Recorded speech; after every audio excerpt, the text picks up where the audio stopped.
कोरियाई हॉरर के दुनिया में ना कुछ कहानियां बारी देगी जितनी उलझी हुई और दिल दहला देने वाली होती हैं। ये एक ऐसे बदले की कहानी है जो कई पीढ़ियों तक फैली हुई है, जहां एक शमन का श्राप और एक लड़की के डरावने सपने एक भयानक सच को उजागर करने के लिए आपस में टकराते हैं। तो चलिए इस उलझी हुई गुत्थी को सुलझाते हैं। तो देखिए, हम शुरू करेंगे एक शमन के रहस्यमयी श्राप से। फिर हम देखेंगे कि इस श्राप के निशाने पर कौन सा क्रिमिनल परिवार है और इस सब के पीछे की असल वजह क्या है।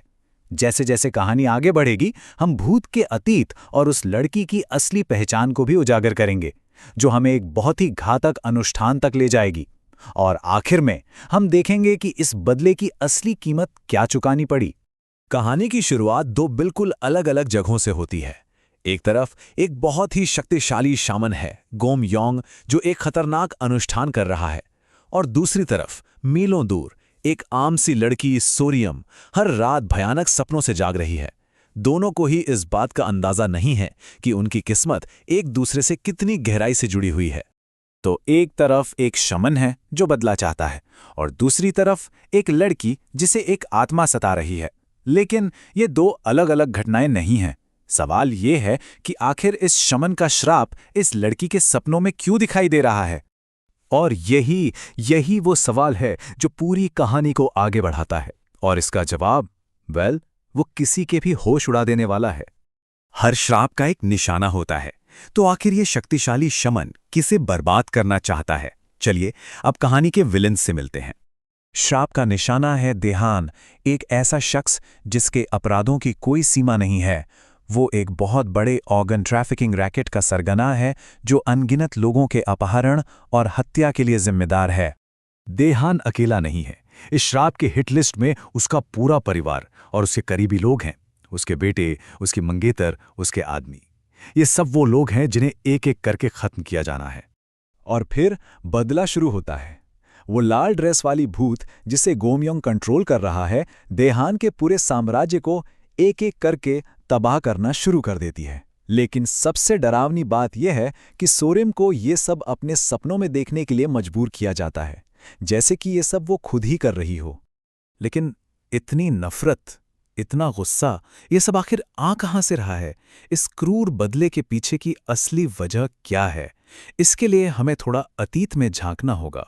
सालों पहले गोमयोंग एक खुशहाल इंसान था, जिसकी एक प्यारी पत्नी थी, मीना, और एक छोटी सी बेटी। लेकिन देहान ने उसका सब कुछ छीन लिया। उसने मीना की बेरहमी से हत्या कर दी, और अब वो लाल ड्रेस वाली भूत कोई और नहीं बल्कि मीना की बदला लेने वाली आत्मा है, जिसे उसके पति ने इस दुनिया में वापस बुलाया है। तो अब हम जानते हैं कि शमन बदला क्यों ले रहा है, लेकिन सोरिम इस कहानी में कहाँ फिट होती है? अब वो मोड़ आता है जो सब कुछ बदल देता है।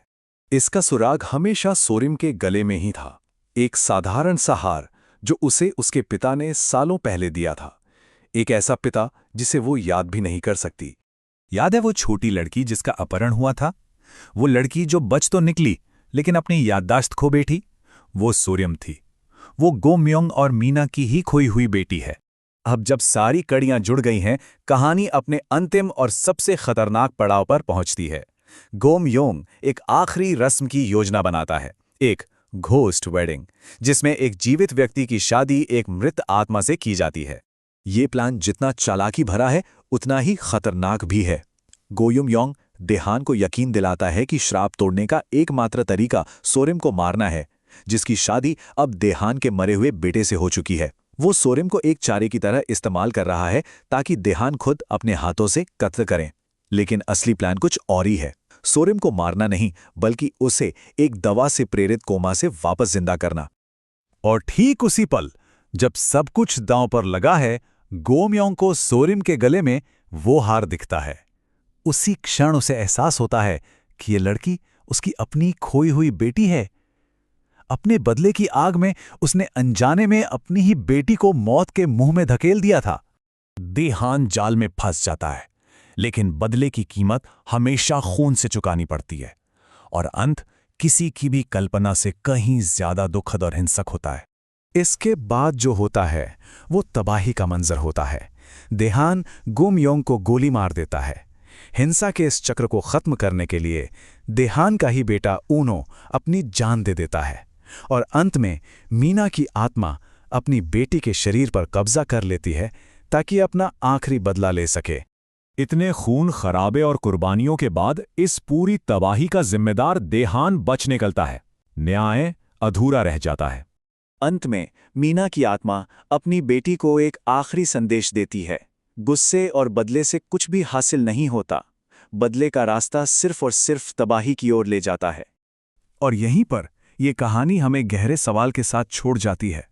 क्या न्याय और बदला एक ही चीज है? क्या बदले की आग में जलकर कभी किसी को सच में शांति मिल सकती है?